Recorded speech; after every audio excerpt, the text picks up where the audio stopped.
Water is the most intimate utility in a house. It touches the skin before breakfast, fills the kettle, becomes steam in the shower, and follows a family through every private ritual of the day. Yet it is often treated as a minor kitchen decision, solved by a handsome bottle or a filter beneath one's sink. That is a curious contradiction in a carefully designed residence. We specify stone, lighting, air, and joinery with exacting attention, then allow every liter of water to arrive with scarcely a thought. Pillar 4 of the 9 pillars of wellness design asks a more serious question. What would it mean to treat water as a luxury utility, engineered throughout the home rather than merely dressed at the tap? The answer begins with an honest distinction between water that is municipally safe and water that is specifically excellent for the household receiving it. Municipal treatment is one of the great public health achievements of modern life. Its task is substantial and admirable: to supply safe water to an entire population at a cost a city can sustain. But a municipality cannot tailor its work to the final 100 meters of pipework, the age of a building, its service lines, its storage tank, or the preferences of one family. A household, on the other hand, can choose a more exacting specification. PFAS compounds have been detected in a meaningful share of United States tap water samples, while chlorine, chloramine, and their disinfection byproducts remain part of many distribution systems. None of this is a reason for alarmism. It is a reason for discernment. The Water Quality Report describes a broad public system. It does not reveal with much precision what occurs after water reaches a particular threshold. The sensible starting point is not a brochure. It is a laboratory.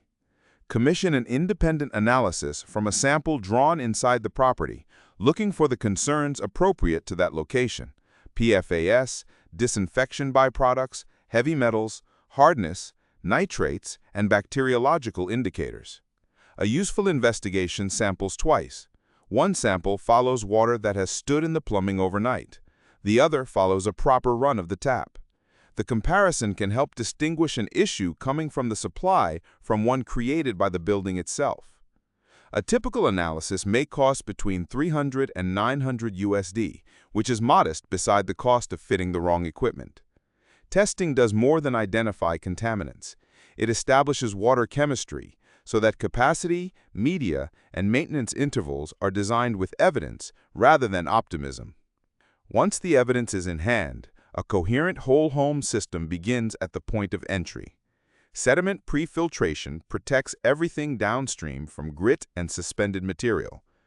Catalytic carbon follows, reducing chlorine, chloramine, and related compounds that so often affect taste, odor, and the character of bathing water. Where hardness warrants it, conditioning or softening may protect fixtures, appliances, and fine finishes. Salt-free conditioning is frequently the more elegant solution where the analysis and the brief allow it. These early stages do not make reverse osmosis redundant, and reverse osmosis does not make them redundant. Each stage has a particular office. The proper sequence gives the more precise equipment clean, stable water to work with, while improving the water experience throughout the entire house. At drinking and cooking points, reverse osmosis provides a further level of refinement. The kitchen, pantry, primary suite, and gym can each become a quiet hydration station, supplied with water that is passed through an appropriately specified membrane. Yet reverse osmosis without remineralization is incomplete design. By stripping much of what is dissolved in water, it can also remove much of its flavor and character. The result is often described as flat, and quite rightly. Remineralization restores a considered mineral profile and a more satisfying mouthfeel. It is not a decorative extra. It is part of producing water one genuinely wishes to drink. Ultraviolet disinfection has its own place, especially where storage is involved or where a private supply raises microbiological concerns. And monitoring matters just as much as equipment, because a spent carbon bed or failing membrane should never be discovered by guesswork. The shower is where the whole home argument becomes impossible to ignore. A kitchen filter may serve a liter or two of drinking water, but a household can experience many times that volume through bathing. Heated water can release chlorine and certain volatile compounds into the air, precisely when the room is warm, enclosed, and full of steam. Warm water also remains in continuous contact with skin.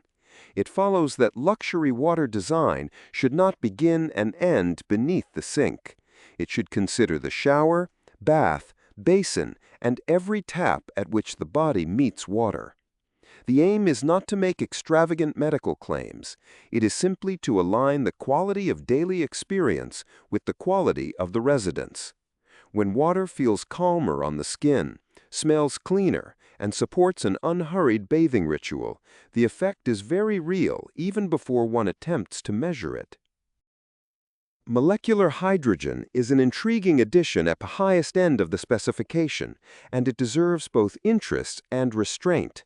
There is legitimate preliminary research, but the marketing frequently runs ahead of the evidence.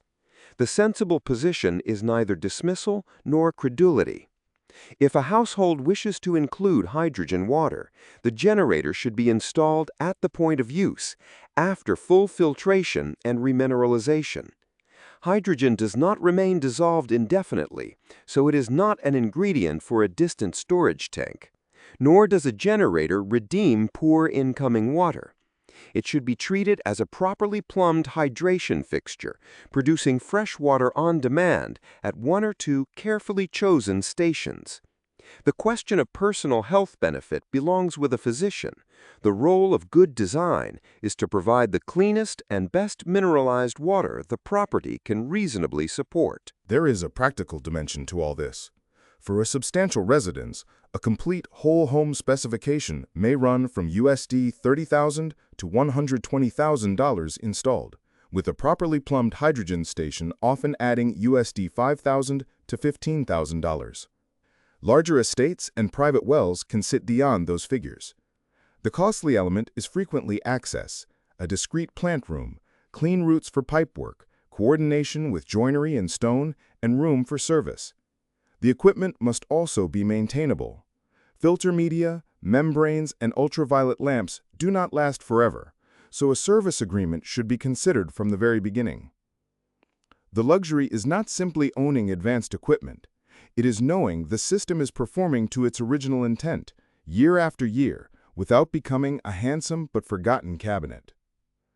Two examples show how water design can belong to the wider life of a property.